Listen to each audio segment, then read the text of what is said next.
Welcome to Team Performance Coaching, where we grow and build and develop great leaders. My name is David Hopper, and today I have the pleasure of speaking with Harold Tabor.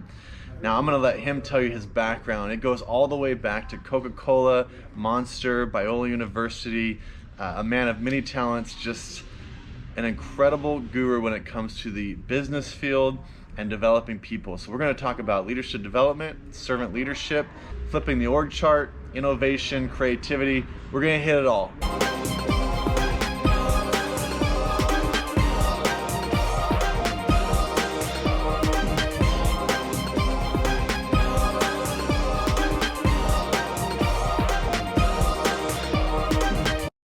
And I'm so excited that he's here today. Can we start with all the way back to Coca-Cola, Hansen's? Just walk us through that story and how you continued up this ladder all the way to Monster and retiring, but continuing to move forward. Let's just start with a little bit of that story. Well, David, thank you for the opportunity to share. I actually grew up in an entrepreneur family. My grandfather started Coca-Cola in Kern County in 1920. And as my dad took it over, and then I was born into the family and born into that kind of environment, I ended up in a little entrepreneur Coca-Cola business in Kern County. Ultimately, we sold our business to Los Angeles Coca-Cola. I came down to Los Angeles and took over certain positions, marketing and sales, and ended up being the group president of Coca-Cola LA at a very exciting time. It was through the 1984 Olympics. Okay. And I was able to serve on the Olympic committee representing Coke, and I learned a lot about leadership and getting things done, and then through that process, Coca-Cola LA sold the business to Atlanta, and I left at that time and got a couple of investors, and we bought out a small natural drink company called Hansen's. What year was this? This was 1989, 90. 1989, you take this small little thing called Hansen's that we all know now, but we didn't know it then. Well, it was in I should say, it was known, but it was just in health food stores and a few places. And when we took it over, we scraped up some money to get it going, to get it invested. We had, I think, 7 employees, but it was a tight squeeze. We had some debt we incurred, and we worked ourselves through it.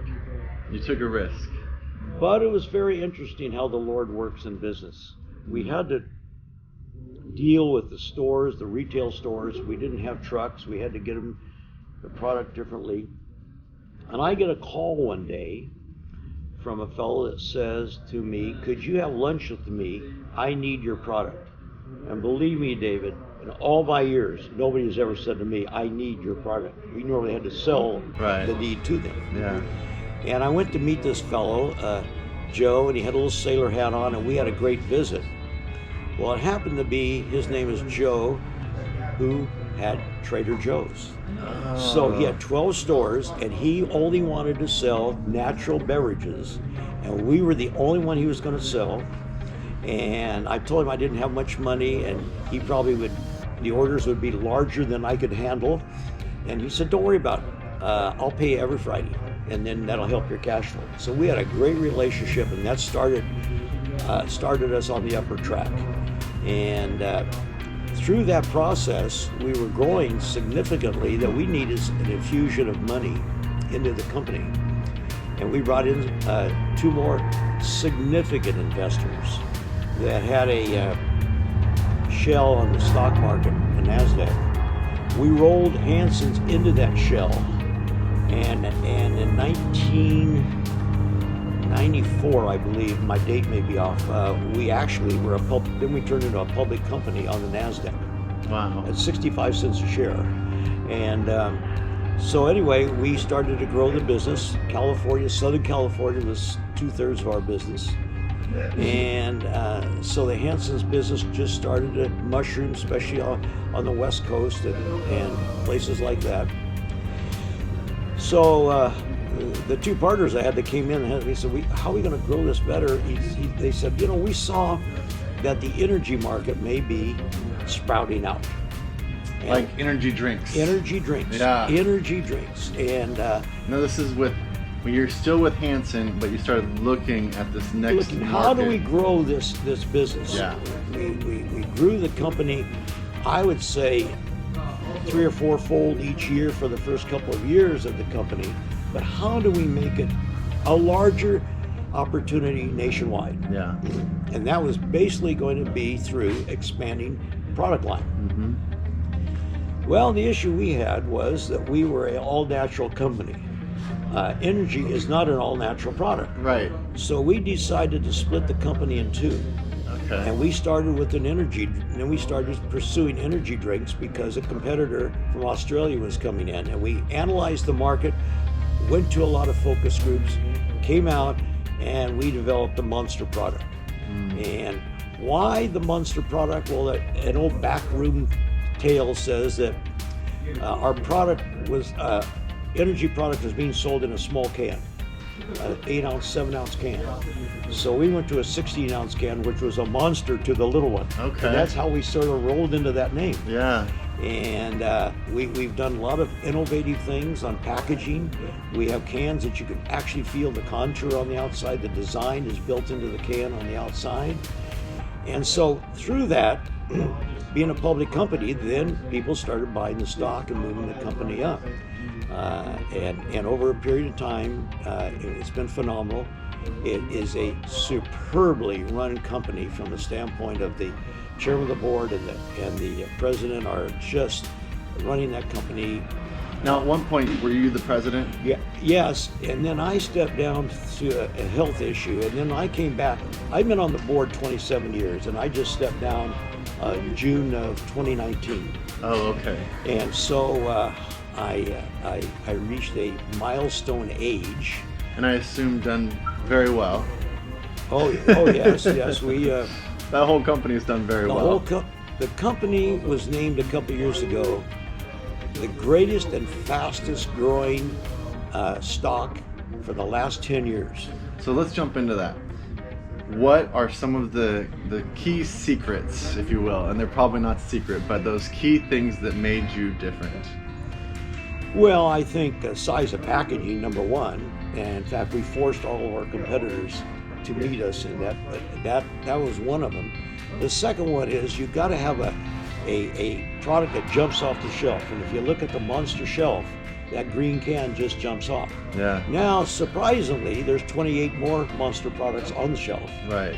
Because we went out and found out why didn't somebody drink Monster, and we found out that they wanted something that was sugar-free or low-cal or a different combination. So you kept innovating. We kept innovating. We never let a year go by that we didn't bring out 1 or 2 new products. Interesting. And then we finally went to a 7-Eleven one day and we saw people coming out of there at 6 o'clock in the morning that were actually contractors and people building buildings. They were carrying a couple of cups of coffee, but they had with them a little sack of Monster. So we interviewed them and we found out that they really love coffee, so we came out with a coffee Monster, Java Monster, and it just skyrocketed in certain places. So you continued to ask customers what they wanted, even though they're buying your product. Mm-hmm. You're saying, I want to continue to grow and innovate and connect with the customer. Correct. Now, I think there's a trend of companies saying we need to be all about one thing, and they're like singular focused. Would you say that would be a mistake or just different? Well, it just depends on what the product is. We're singular, but we have a multitude within our singular line. Right, okay. We're not in potato chips, Okay. like some of the competitors have Fritos and this and Right. that. But they're large and they can handle it. We just we're growing so fast, it's hard for us to take on something we don't know. And our executives of the company, which are very well schooled, we all knew the beverage business. Yeah. And we knew how to get it there. See, the real key to making a company that has a package successful is productivity. And you got to have truck productivity. Remember, any driver in the truck is not doing anything for you when he's driving.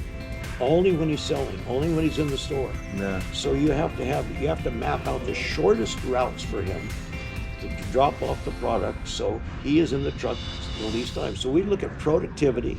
We look at how many cans can we get on a truck, because that's increase in productivity. What are the kind of things that'll help move that product off the truck into the account faster? And so the whole basis of that is we have departments of engineering and all that just working all the time to improve productivity for the company. So innovation was one key. The second key would be productivity, and that you kept looking into what you're doing, every aspect from the truck driver to even getting it off the truck into the store, how they're selling, just continuing to develop that process of productivity. Correct. Yeah, that's great. How was the leadership structure one that allowed this kind of freedom to think through all of these things? Maybe let's talk about this. When we talk about flipping the org chart, giving power to the lowest cog in the machine, to say it in a very crude way, but how did you continue to flip the org chart? Well, you're talking about flipping an org chart, so it may be well to explain what we're talking about. Most traditional organizational charts are from the top down pyramid, meaning the point of the pyramid is at the top, it goes down and it's flat on the bottom. Yeah, and it's hard to get things done. And so you've got the chairman of the board and you've got people up above making critical decisions for the company. Right. And what happens in that is that the chairman of the board of directors, and the CEO of the company have really responsible things to do certain. They have to have a vision for the company. Are we going to only be in California, or do we want to be on West Coast only? There's a vision there that has to come out. Based on that, you set objectives. The way we would run the company's objectives never had numbers to them. Our objectives were to go nationwide. That's an objective. Yeah. Then the numbers follow. What does it cost? How do you do it? How do you know? When you talk about innovation and productivity, there's two things I really want you to pull out of this that I found fascinating in our previous conversations. How you flip the org chart, the lowest person on the team having as much effectiveness, power, I guess, if you will, as the highest, and how that works, and does it really work? But also servant leadership. And this is a very Christian term that is also used in a business world like Monster, which is surprising. So servant leadership, what does that look like in a secular business world? On the org chart, first of all, on the org chart, the upper echelon in a company, and we had talked about it, not only sets the vision, and they set the mission statement of a company, which is really critical. Yeah. Why it's really critical, you can tell about the company just reading the mission statement. Absolutely. If they say the number one thing is serving the return to stockholders, be careful, because everything is going to be based around money. Yep. We come from a standpoint that the company's greatest asset are people. And our job is to develop people. Not get the job done through people, but to develop people through their work. And to do that, we take from the top, it comes down into our vice president level. What will come down is our mission statement, our objectives, our systematic way that we think we can make those objectives into goals. And we use the SMART goal system. Yeah. And we create every aspect from the echelon, and then we pass it down to the vice president level and to the director level and manager level to say, here it is, you set the strategies, the tactics to get it done, how we're going to do it, what manpower we need, what marketing funds we need, so we bring finance into it. And so the upper echelon only sets what the parameters will be. Okay. And it's normally a 1 to 3 year workout.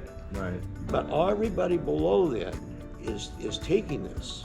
And you're empowering them. Empowering them. Yeah. Now, the financial person will go to his department and he'll flip the org chart up where he knows he's serving, Right. and he's down at the bottom of it. And you set parameters, but he goes. But here's the key on the top of the org chart. Most Christian organizations say, well, we'll put God at the top. Well, in the secular field, it's hard for us to do that. Well, we know that. But if you flip the chart up where the point is at the bottom and the flat part is at the top is the customer or consumer. Right. That's all we serve, and it's all we talk about in meetings. How do we serve the customer with better products, better sizes, better efficiencies? And so when you look at our chart upside down, you see customer or consumer. Now, right below that are the people who touch them, which would be sales. Right. The sales people directly touch the consumer. So everybody in the company is serving the sales department. Now that gets a few people's nose out of joint because they think they're bigger than the system. Yeah. But we straighten that out. So you do have to straighten that out. About how often do you think that happens? Well, we had one department that refused to even integrate this for about 18 months. Okay. So we'd have little conversations, Right. and all of a sudden my conversation was a little more powerful than their conversation. So everybody understood. With even accounts receivable department did. They had 10 people in there, and they flipped their little organization chart upside down. Would you say that was why Monster moved so fast? No. Okay. The policy and procedures didn't move Monster. It was our dedication and our listening ability to the employees. We didn't shut them out. We didn't play I know it all through a process. And I really believed in MBMA, management by walking around. In your office, you do no good. Yeah. And so to talk to the lower echelon, and in fact, I talked to an lower echelon person one day, and he told me he's been there on a forklift forever. But he said, I got a drawing here. Maybe you'd like to use it. What is it? He says, a drawing for a double forklift. So I took the engineering department. This is a code. Engineering department was pretty big. You know what they said? Never worked. A double forklift will never work. Well, I said, if I finance it, will it work?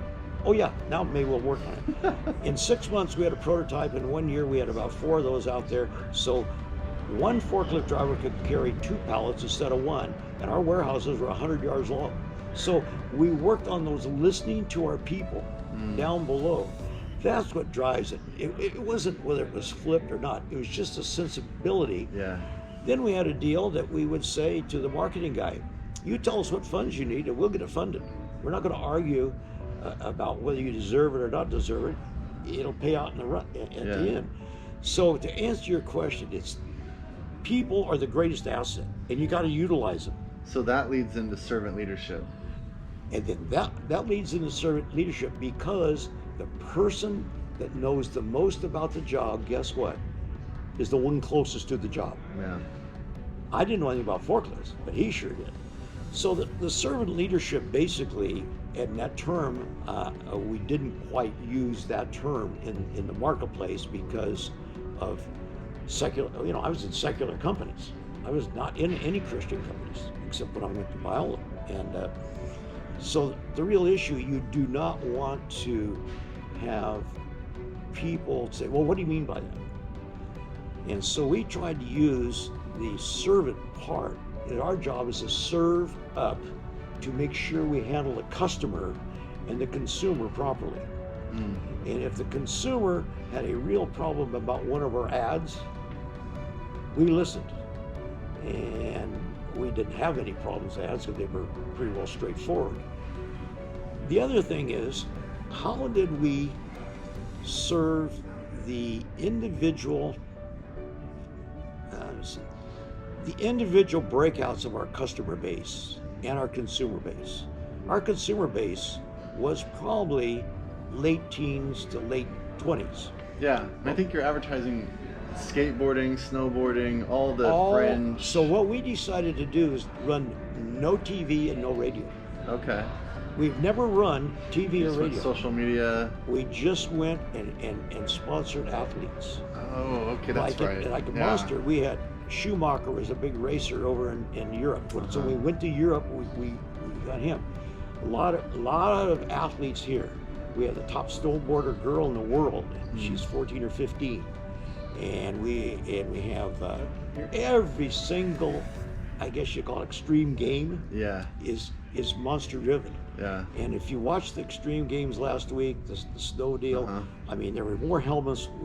We believe in that part because they impact our customer. So the servant leadership role is understanding your customer and serving them directly, going right to the target. The issue is serving the need of the customer and serving the need of the employee. Those are the two things we always grind on. So let's shift. You go to Biola. Biola is a Christian school. Is there a change, or how does that work in the Christian environment? Well, it changes because you can use examples from the Bible. Yeah. And we all know that if Jesus said, if you want to be first, you got to be last. We go through the process of servant leadership is from the same thing I just said. The same thing as that organizational chart. Yeah. But as Jesus says, you serve the others. But I want to push into your, like, as you leave Monster, you don't stop. You're now on a board that is investing into the next generation. And you're investing, I believe you even have another organization that invests into nonprofits and those that are trying to do great things. So talk me through how, I don't know how old you are, but even in retirement age, still being a servant leader in everything that you do. Well, I guess it's so emboldened in me that I've been doing it for so long. Even my children who are grown and have families, we talk servant leadership all the time. And so by using that, I'm just trying to say it's not about you. I use Ken Blanchard a lot. Ken Blanchard is really the author of this. But one of his deals on ego, he said you can never be a leader or a manager if you don't get rid of your ego. And ego to him is edging God out, EGO. It's a great term I've used all the time. Because people, when they start getting up in status in a company, all of a sudden their ego takes over. Yeah. So we talk about that from an organizational standpoint. And it's really not about the person. And sometimes it's tough. Did you see I won the sales contest? Right. Well, I did see it, but I don't need to be reminded. At those times, what you're trying to do with servant leadership is get the ego out of the person that's directing whatever division is. We all work together as a team. I'm a big believer in team management, team authority at a group. And you bring different team players in. And I want to talk to the people that are in the production department. Bring in 6 production department people. I want to talk to them about how does that team work. As an example, just by one of those meetings, one of the guys said, if you change the dock routine and let the trucks back in with empty cans, and we could design a robot, and all the cans, instead of taking them over to another warehouse, just put them on the line right then, and it'll increase productivity. So we were listening to people, and we did that, and the productivity will absolutely out of sight.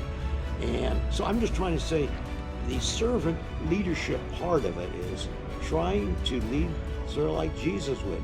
Get me out of the middle. I'm going to tell you what maybe some of the rules and regulations are. And there's some great verses in the Bible about you serve the Lord and not man when you're in a business. And I can do all of that at Biola. And I can use terminology in the secular, which I did. What exactly are you doing at Biola? I don't think I clearly said it. Well, Biola, I was blessed, even when I was fully employed at Monster, but I helped orchestrate the MBA program there. And by doing that, I made a comment that when I did a little bit of postgraduate stuff, the great thing for me was a mentor. Yeah. that I could call him and say, here's You what. started a mentor program. So I was the founder Yeah. of the MBA mentor program there, And this gets to an area I want to talk about. In your later years, you're handing the baton, and mentorship is how you're doing it. and I handed the baton about 3 years ago, and two great people are running this program. I mean, and one of them is really taking it over. The other one, he has a couple of doctor's degrees, and he has started a whole new slice of the pie at Biola, and it's called Innovation Entrepreneur Lab. And we have a board of about 20, I'm sitting on that board, of how to take the 9 schools at Biola, not just the School of Business, the 9 schools, and encourage them into innovation and how to be an entrepreneur. So if you're in the nursing school and you have an idea, come and take this class. It's going to be 12 units over a period of time, and we have speakers coming in from Silicon Valley and all over the country to help these classes and help encourage. So this is just kicking off January 1st of 2020, and it looks like an exciting program because people have this bottled up in them. Yeah, it's everything that you said.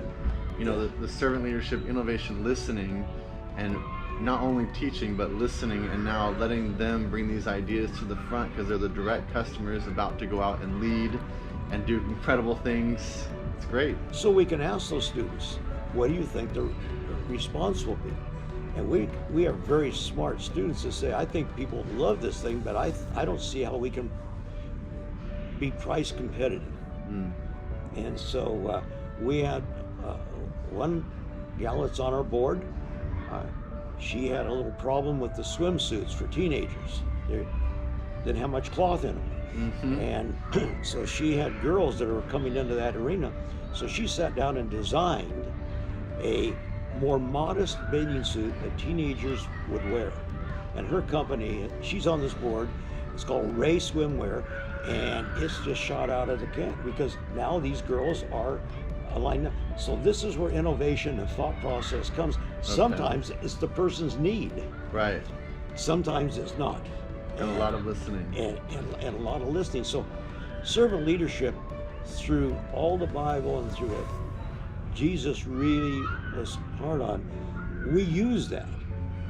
We use it that people are the greatest asset, and we need to let people, interface in a decision process. Yeah, I think God would say that as well. He was all about people, and we're children of God, and we need to be listening to what God has called us to do in this world. So as we conclude this, couple things. You have cancer right now, and yet you're still pressing on. But what else is there that you want to make sure that we know before we end this time together? Well, one of my experiences was being a naval officer in the Vietnam era and patrolling in the Gulf of Tonkin, which was not a real pleasant place, but we got through it okay. But it was so interesting on the ship watching the leadership and management of the people on the ship. How old were you at this time? Yeah, I was probably mid-20s. Is this where some of your leadership came from? Came from. Yeah. And why it came from is because everybody had to work as a team. That's why I'm a team guy. Everybody had to know their position, and nobody could fail to do their position or things happen. We had a missile cruiser. We fire a missile, can't be a mistake. Right. And so given all that, I watched the admiral on our ship and the captain very close to see how they really managed and led and gave the people the ability to make a mistake.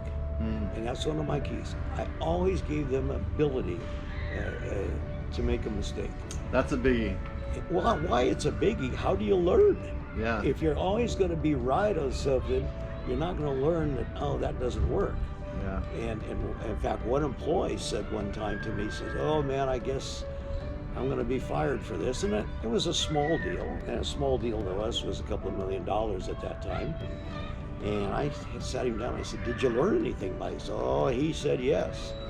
He said, so anyway, you want me to resign? You're going to fire? I said, listen, I just invested $2 million into this training session. No, just as long as you understand and won't make that again.